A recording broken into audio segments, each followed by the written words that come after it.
Have you ever woken up after a full night's sleep and thought, oh my God, is it morning already?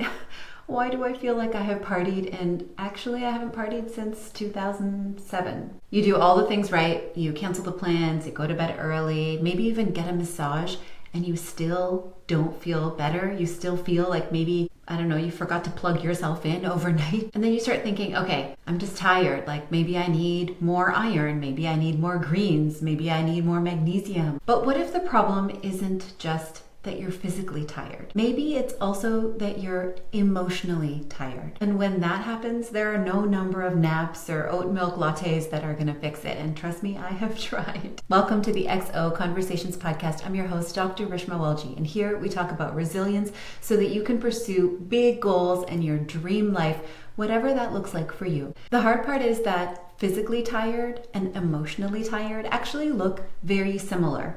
And so sometimes it's hard to tell them apart. In both ways, you feel like you need a break. You maybe need a movie night, or you want to feel like you never have to text anyone ever again. But there is a difference. When your body says, okay, I'm working very hard, I need to just chill and rest, that's physically tired. And that happens to all of us. And usually if you take a weekend off or you get a good meal or a good rest, it'll help you recharge and you'll feel better. But emotionally drained is when you feel like, okay, this is too much. All of the stuff that's happening in my life, it is too much. In this case, when you are emotionally drained, of course, you may also feel physically tired, but generally it's the case that you can actually do all the things. You can physically do your tasks, physically complete everything that you need to do. You just don't want to. You just feel emotionally exhausted, emotionally drained. Maybe you tense up when you're checking your emails, or when you realize that someone needs something from you, you want to just crawl under a weighted blanket and never come out. A big sign of being emotionally drained is that you can sleep very well and still wake up tired. The tricky part is that we often try to solve our emotional problems with physical solutions. The problem is when we're emotionally drained, we need not just rest, but restoration. We need to feel recharged, restored. And in order to feel that way, we need to look at things like better boundaries, less pretending, more connection, more purpose. I used to have this recurring dream. Okay, I'm getting really personal with you here. I used to dream that I had my own secret apartment. And while I was sleeping, I would often find myself in this apartment. I don't actually have any idea what it looked like or what I would even do there.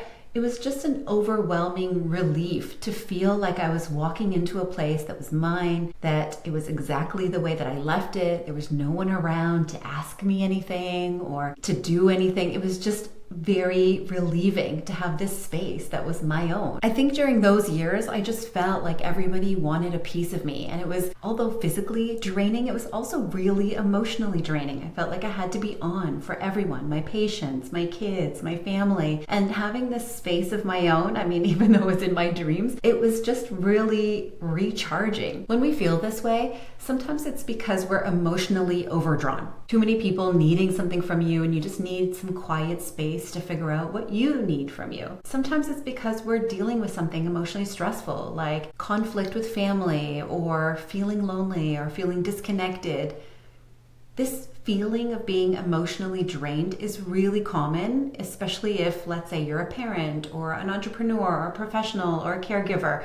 Let's be honest, basically anyone who is alive right now, because life is stressful, the world is stressful, news is stressful. And so it's hard not to feel emotionally drained when you're constantly bombarded by things that really affect you emotionally. When things get stressful, we need so much more emotional support, emotional recharging than usual. So if you feel tired for no reason, there's probably actually a reason. It's usually your nervous system saying, hey, can we pause? Let's stop pretending we're okay for a minute and figure out exactly how we feel and what we need.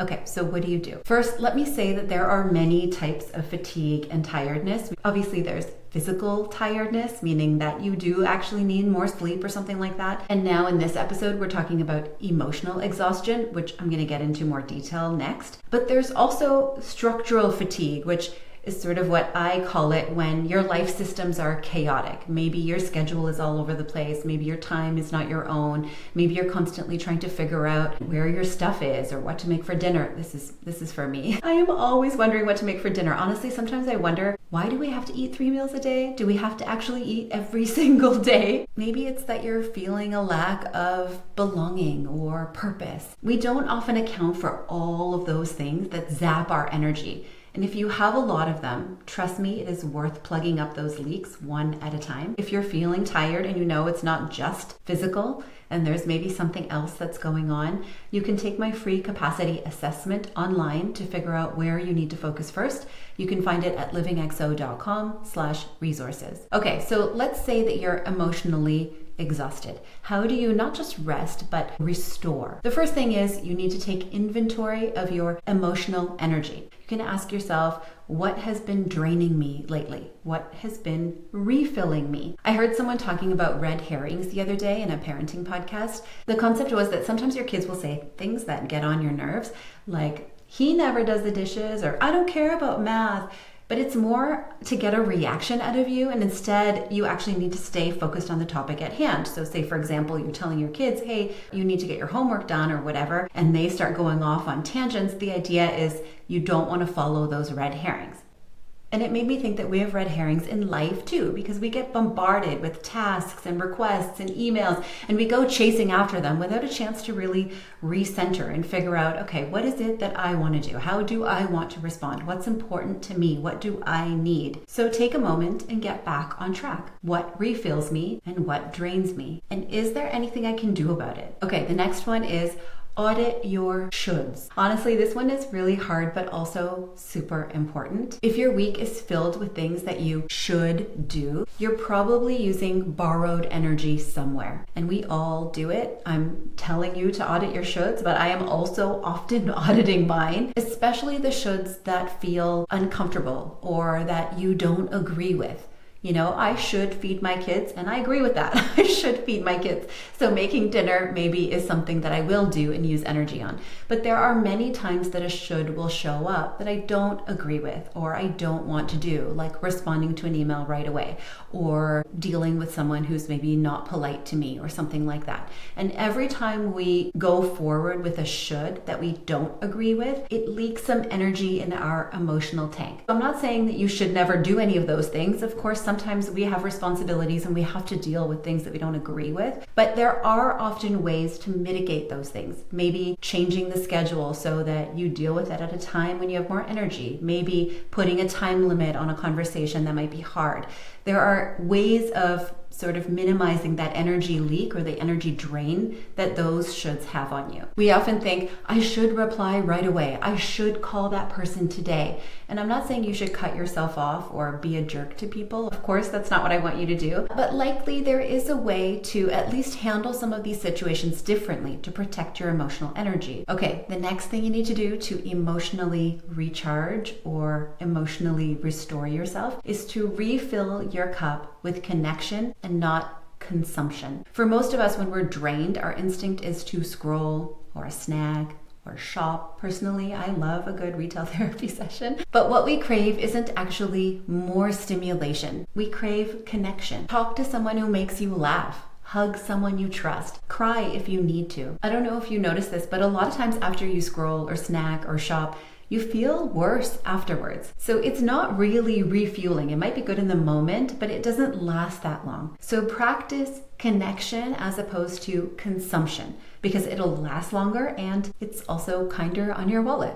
The last one is to practice real emotional rest. So obviously there's the physical kind of rest when you put your feet up or you take a nap, but there's also emotional rest. So for example, doing something creative, doing something sensory, maybe walking in nature. Turn off your notifications. Step away from conversations that drain you. Maybe find something that fills you up, like music or prayer or journaling. Or just try having some time where you're not responsible for everyone else, even if it's just 10 minutes. Just having that time to yourself. By the way, if you like journaling, I have a bunch of amazing journals that have gotten great feedback. You can look through them at livingxo.com/journal. shop. For me, hugs is a big one. I just love the way it's so sensory and it just really makes me feel grounded in a way that not very much else does. I also love reading and laughing. I remember there was a time where I would only watch comedy specials because it felt so good to laugh, almost tears. So find whatever works for you. Thank you so much for listening. Remember to grab my free resources like the capacity assessment